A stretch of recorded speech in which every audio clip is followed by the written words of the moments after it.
Good evening, everybody. This is Robin with another edition of Horror Pop After Midnight. And my guest tonight is Holly. How's it going, Holly? It's going well. Thanks for having me. Yeah, thank you for coming on. And we're going to have so much fun on this podcast tonight. Oh, I am looking forward to it. All right, let's talk about one of your films you're in. It got me excited hearing the word ninja and mafia. How'd you become part of the film? And can you tell us a little bit about it? Yeah, so I heard about the casting call for Ninja and the Mafia Shadow on the Indiana Filmmakers Network Facebook page. I saw a casting call and I thought, oh my goodness, this sounds like the most fun I could possibly have on a set. I need to audition for this. And so I auditioned, and I was cast as Allison, who is the love interest in the film.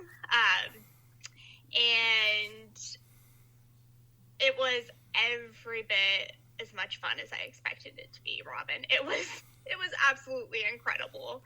I was with a really talented cast and crew, people with years and years of experience in the martial arts, and I think the finished product is going to be incredible. Yeah, I'm looking forward to seeing it once it gets all finished, and I was also invited when they first show it for the red carpet, so I think I'm gonna make a trip to come see this ninja film. Because growing up, I loved the ninja films. And when I saw the trailer, it kind of reminded me of watching Michael Dudikoff from American Ninja. And that's what I got it from. And I know, and the director and the writer who did it, I think that's what his inspiration was from, American Ninja and all the, crazy ninja films back in the 80s where it was so popular. Everybody wanted to watch them. Everybody wanted to be a ninja.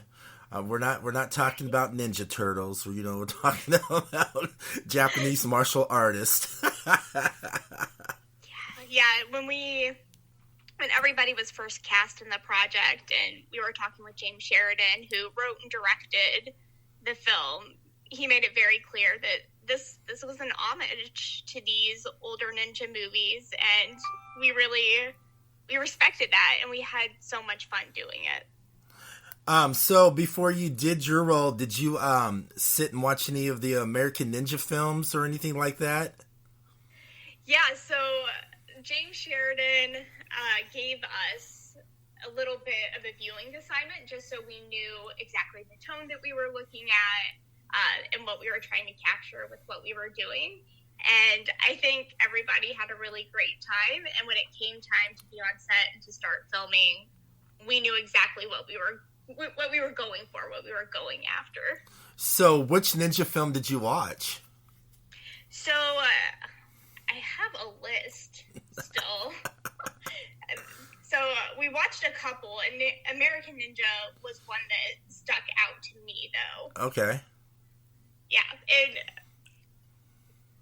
I know I keep saying it, but I'm so excited for you to see this. I hope it lives up to what we were trying to accomplish, and seeing some of the footage just that James has put together, I think it does. But well, I might be biased though. Hey, well, that's good you watch American Ninja, because Michael Dudikoff, man, Joe Armstrong, American Ninja, man, he was the man. I mean, he like took care of business. I mean, he was in the army, falls in love with the general's daughter, has to take on a Black Star ninja. I mean, come on. It doesn't get better. I don't think. Exactly. So that means you have to watch the other three. I'm on it. It's the holiday season. I feel like that's a perfect time to sit down and start watching movies. And I mean, I had so much fun watching the first one and then being on this film that I have a to-do list. I have some holiday viewing, I think. Oh, are you gonna watch some good holiday viewing, or are you gonna watch a lot of horror holiday viewing? I mean, I have some time, so why not hit a little bit of everything, I feel like. I think so too. So let's talk about your next film, who you work with, writer and director Paul Allen. He's a very good guy, has a great imagination. I mean, he's a pro wrestler and he's got that wild and crazy mind. And the film you're in, the indie horror film, is First Harvest. So how'd you become part of it? And can you tell us a little bit about it? Yeah, so just like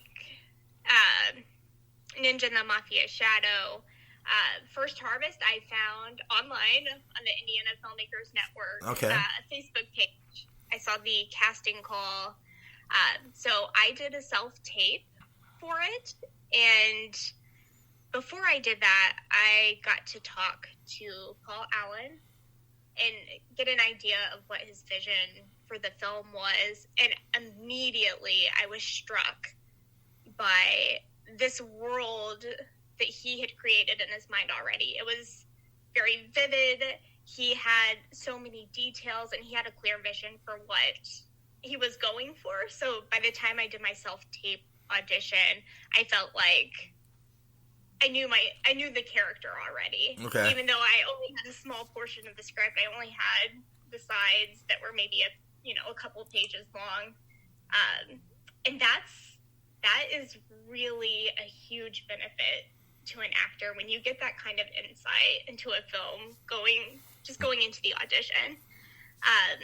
So for the film, I play Emily. Mm-hmm. So I am the serial killer's wife. So lots of conflicting emotions in this role. It's challenging, but in the best ways possible. And I'm so, every day that we spend on set, I feel like we grow together as a cast and crew.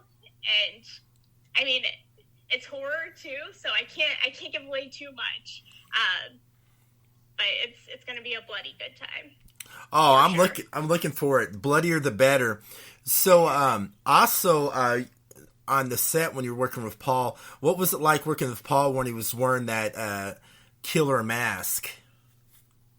It is the funniest thing because Paul is one of the kindest human beings I think I have met in my entire life. Yeah.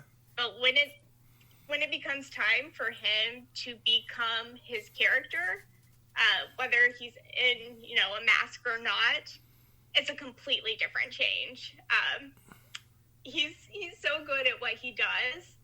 I love it, but it's scary. It's scary when he takes on that persona, and I'm excited for everyone else to get to experience it too. That's great. He's a method actor. I love those method actors. I've known some that will really get into the role. It's like, okay, when the cameras start shooting, I'm this person. I'm not this nice person, offside the set. Well, that's good. I'm looking forward to it. And there's like you work with a great cast. I mean, you work with Chloe. Seems like a young and up and talented, actress, and seems like she's getting around a lot too. Oh yeah, Chloe is amazing. She is so young, but her on-screen presence has a maturity, and she really understands character motivations. Mm-hmm. I feel like she is so good at what she does, and I cannot wait to see what is in store for her because it's only great things. She's only going up and up from here. I think so too. Also, you work with another great friend of mine. I mean, you worked with him on 2 films. The ninja film we just talked about, and First Harvest. Let's talk about our friend Derek. Derek is great. So I met him on the ninja film, and it's funny because we've been cast in a handful of projects together since then. So at one point we had a joke going that we were a package deal. If you were getting one of us, you were probably getting the other one. And we were going to have a really good time. Derek is also incredibly talented. He is so dedicated to his craft. When he shows up on set, that he knows his lines. He knows what his character is experiencing in that moment, and he lets that motivate his entire performance. So I love working with Derek, and I hope that this trend of getting cast in the same projects, I hope it continues. I like that, the package deal. So how many more films are you in with Derek besides the two we were talking about? So we had another short that we were going to be doing that kind of fell through, but we have a short filming in Wisconsin set for the spring. Okay. So we had those two coming up, and then we did Ninja, and we did First Harvest. I feel like there was something else too, but it's not coming to mind at the moment. Hey, that's pretty good. I mean, Derek's a great guy. I finally got to meet Derek, for the first time. We've been talking a lot online and on the phone and keeping up with each other. And I finally met him at GalaxyCon in Columbus. Awesome. So I was just sitting there cruising around, just geeking out on everything, and all of a sudden I hear Robin. I turn around and it's like, oh, Derek. That is too cool. Yeah, it is. His son's pretty cool, too. He's got a cool kid. Oh, yes. He's the best. He is the sweetest kid, I swear. I know, it was wild. So I went up to him. I was like, should I shake his hand or give him a hug? So I gave him a big hug. There you go. Why not? Kevin Smith gave me a big hug, so why should not? So I should just share the hugs back. So, you're a big horror fan too. So what is the one film that really got you into horror? Ooh, so as a kid, I watched horror films probably younger than I should have. But it made me who I am today, so that's good. Honestly, one of the first horror films that sticks out in my memory, though, is The Exorcist. Ooh. Yeah. And it's one that I tend to revisit fairly often. Maybe not every year, but every few years I revisit it. And, I mean, to this day, it's probably still one of my favorite horror films. So, yeah, definitely The Exorcist. That's a great one. My first one that really got me was the original Phantasm. The tall man, the flying spheres. So I was that hooked me. But Angus Grimm, the tall man, I mean, rest in peace, man. He scared the living tar out of me. That's what got me drawn to horror. I was like, oh my gosh. I mean, dude. I mean, I just love horror. Horror's my first favorite, but I'm a big film buff, and then we found action and all that great stuff. But horror is like my number one to my heart. So yeah, First Harvest. So this was like your first horror film, right? Yes. One of my favorite genres, but not the first genre of film that I acted in. Surprisingly. Really? So I mean, so how did it feel? You probably done like a lot of dramas and, serious roles and of course, ninja films. So, so do you think, you're going to branch out to do more horror, or you're more of one of the actors that like to do different types of films, or do you think you're going to, branch out to a little bit more, doing horror? So honestly, I like a lot of different genres, and I hope to continue acting in a lot of different genres, but I want to do more horror. Oh my gosh. I love it so much, Robin. I think when you grow up a fan of the genre, I mean, when you're a girl, you want to be a scream queen, right? Like you want to be a part of that. Yeah. So I hope I get to do more. So the short that Derek and I are slated to shoot in the spring is a horror. Really? Yes. So that's the one in Wisconsin. And any opportunity I get to stay in the genre, I'm going to jump at it because I love it so much. I like it. Do you think independent films are getting more and more popular now compared to the mainstream films you see in Hollywood? I mean, there's some great movies in Hollywood, but do you think independent films are still getting more, popular and more out there? Since, for example, like Terrifier 2. That was an independent film, and it got showed out to some screens, and then it started getting more popular, and it just made so much money.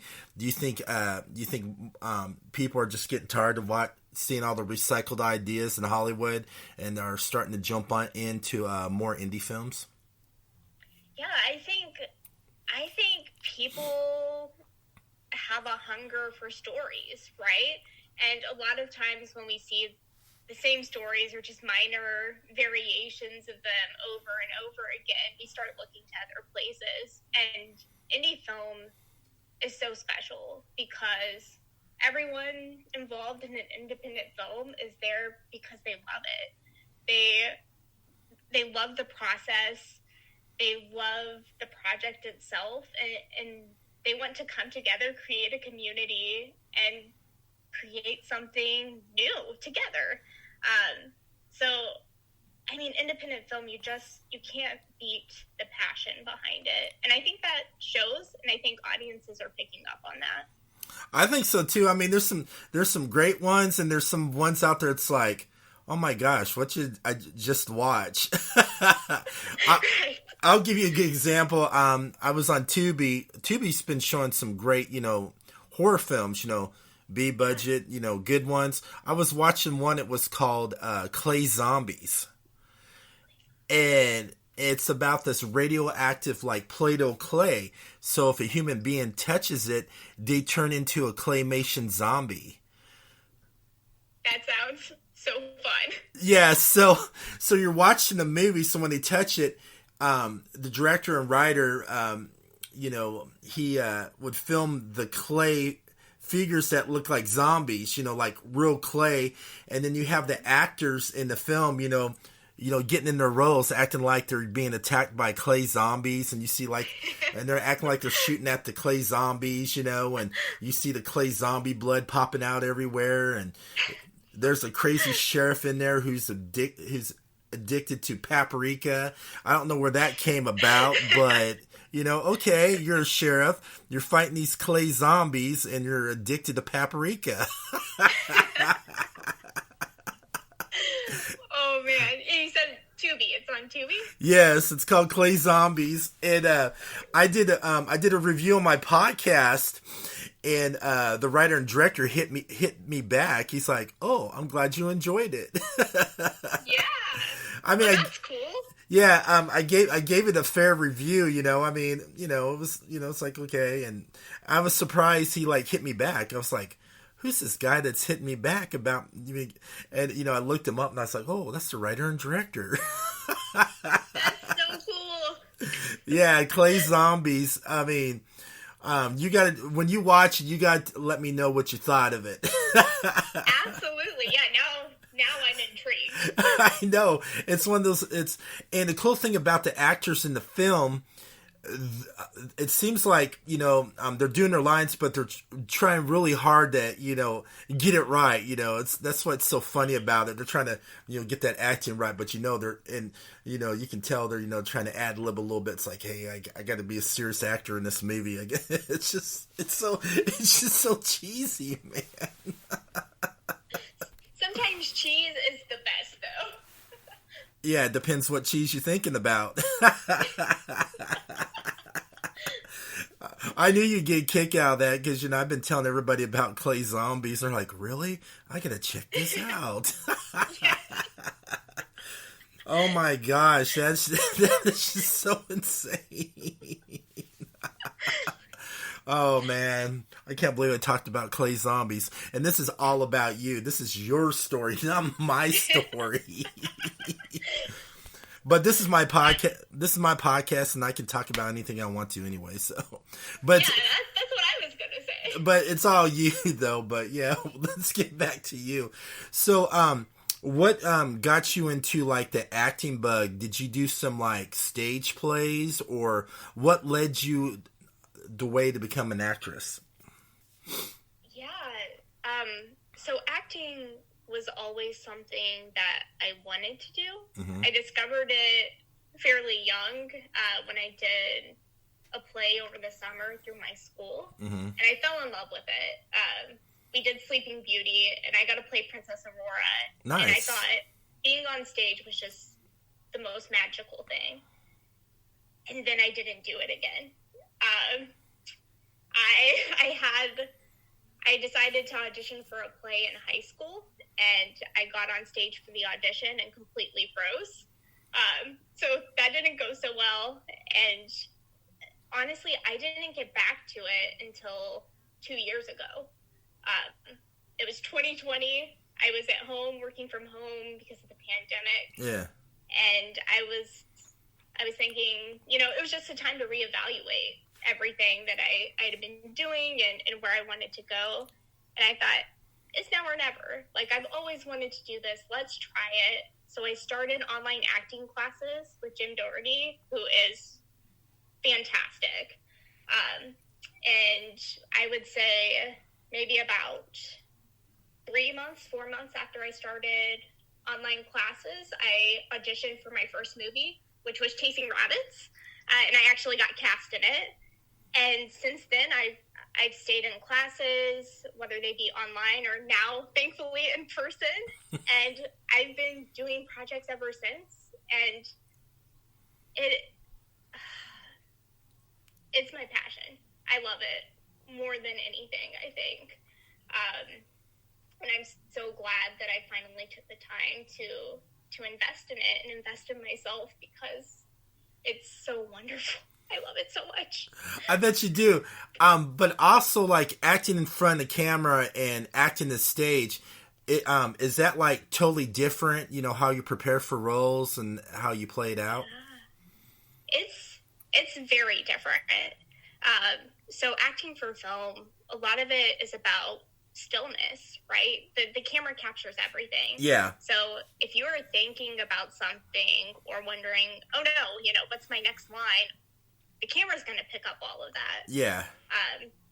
So it's a lot more about keeping it contained, really showing the internal conflict that's happening through minor facial expressions, versus acting on stage where you want to project because you have an audience that, the furthest row away needs to be able to see your expressions and hear the emotion in your voice.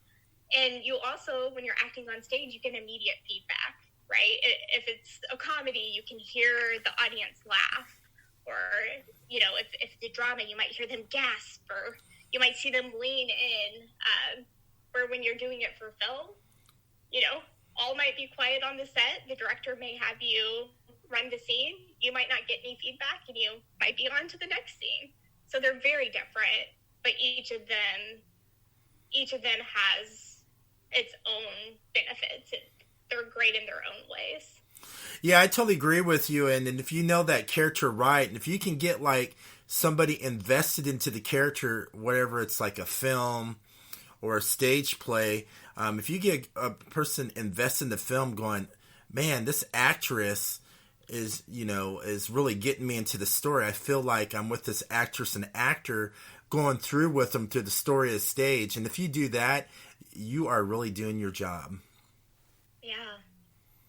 I mean, I think it was Meisner who said, acting is behaving truthfully under imaginary circumstances.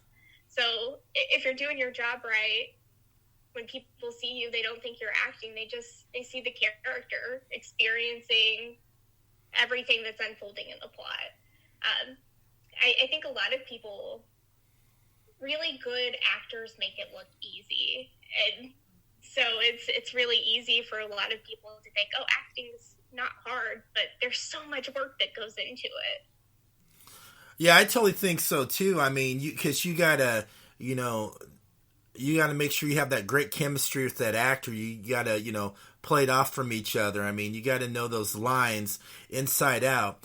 And also, you should also know your fellow actors' lines just in case too, so you guys can, carry off each other just in case it's like, okay, he slipped a line, so I'm gonna have to, pick that person up and really make it look good.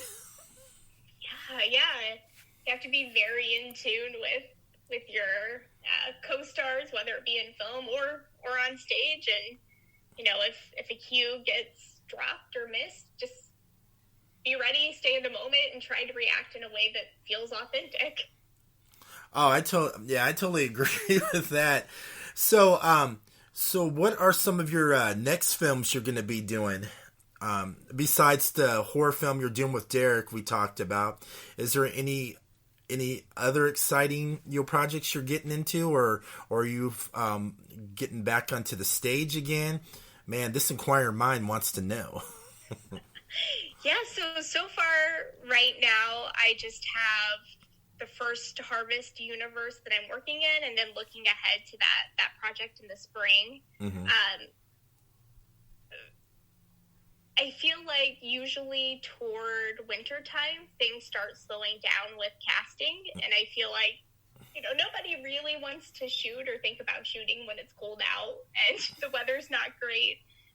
So I'm hoping, here toward maybe February, March, we'll start seeing some more casting calls posted and get on that audition train again and get things going. But in the meantime, I'm super interested in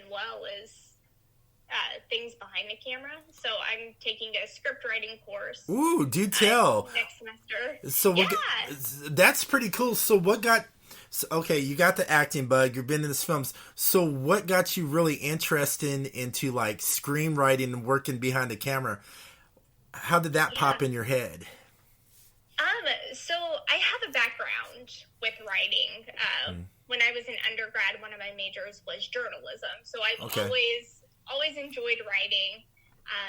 I'm really obsessed right now with strong but flawed female characters. Awesome. And I'm really driven. I want to write stories with these types of characters. And I feel like the best way to make things happen, to see the characters that you want on screen, start creating yourself. So I work at Indiana University for my day job, and as part of that, I get a tuition benefit, so I can actually take courses through the university as part of working there. So I was like, I'm ready to start writing these types of stories I want to see.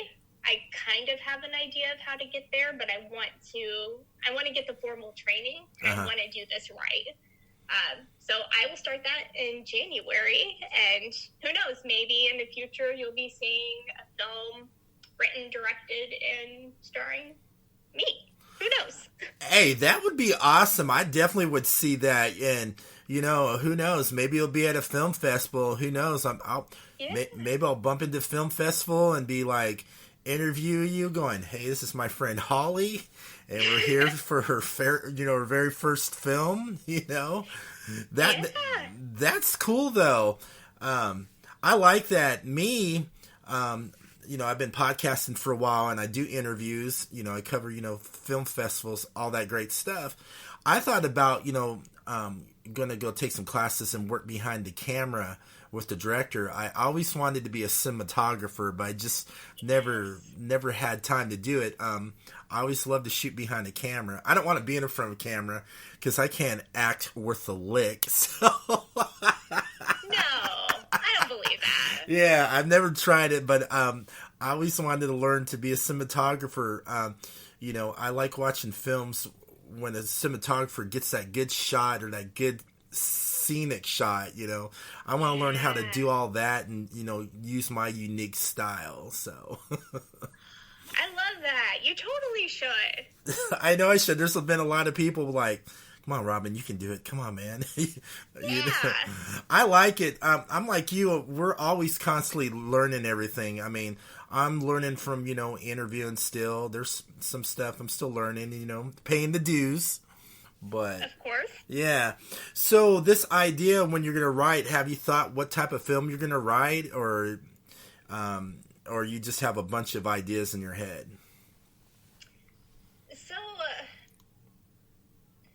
I feel like I have just kind of vague ideas right now.